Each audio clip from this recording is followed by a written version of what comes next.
Bien-aimés du Seigneur, loué soit Jésus-Christ. L'évangile de ce dimanche met en tension l'amour pour le Christ et l'observance de ses commandements. Les expressions de Jésus « m'aimer et garder mes commandements ou ma parole » ont toujours une relation de réciprocité parce que l'une reflète toujours l'autre. Aimer Jésus, c'est observer sa parole, et observer sa parole, c'est l'aimer. Et ce binôme d'amour pour Jésus et l'observance de sa parole introduit toujours l'action du Père. Si quelqu'un m'aime, il gardera ma parole, mon Père l'aimera. Nous viendrons vers lui et chez lui, nous ferons une demeure et l'écho d'une promesse divine de l'Ancien Testament. J'établirai ma demeure au milieu de vous. En clair donc, Jésus reconstruit le cadre relationnel pour établir un rapport nouveau entre l'homme et Dieu qui n'est qu'alliance d'amour. Pour Jean, l'amour du disciple ne va pas directement à Dieu, mais passe par Jésus. Ce sont ses commandements, c'est sa parole que le disciple doit observer pour parvenir à l'amour de Dieu. Ça ne veut pas dire que Jésus supplante le Père, mais si nous tenons pour vrai, comme au verset 24, que le Père est à l'origine de la parole de Jésus, alors l'amour du Père est l'aboutissement des actes de fidélité du disciple du Christ. La médiation de Jésus est donc claire. La foi en Jésus, la relation à Jésus est la condition pour communier à Dieu.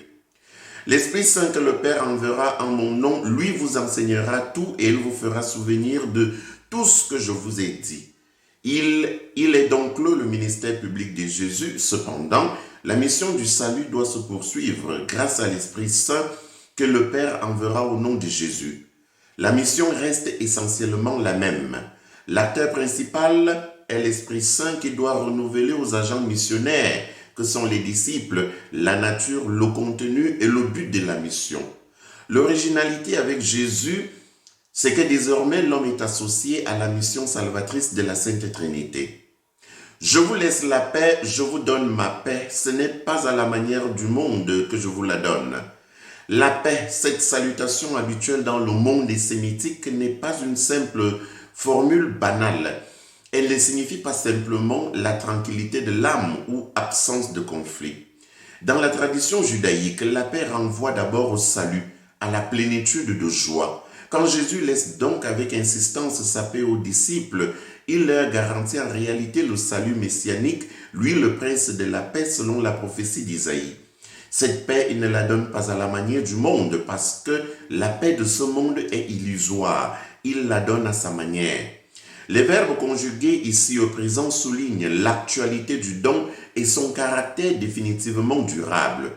L'assurance de cette paix au salut intérieur donne toute la sérénité qui permet aux disciples d'affronter non seulement le départ du Christ, mais aussi les vicissitudes de la mission qui s'annonce.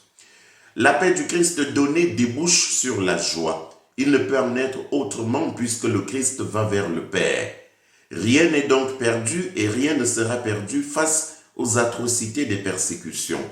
La finalité est déjà connue, le salut est déjà garanti. Il suffit juste d'y croire sereinement. Loué soit Jésus-Christ.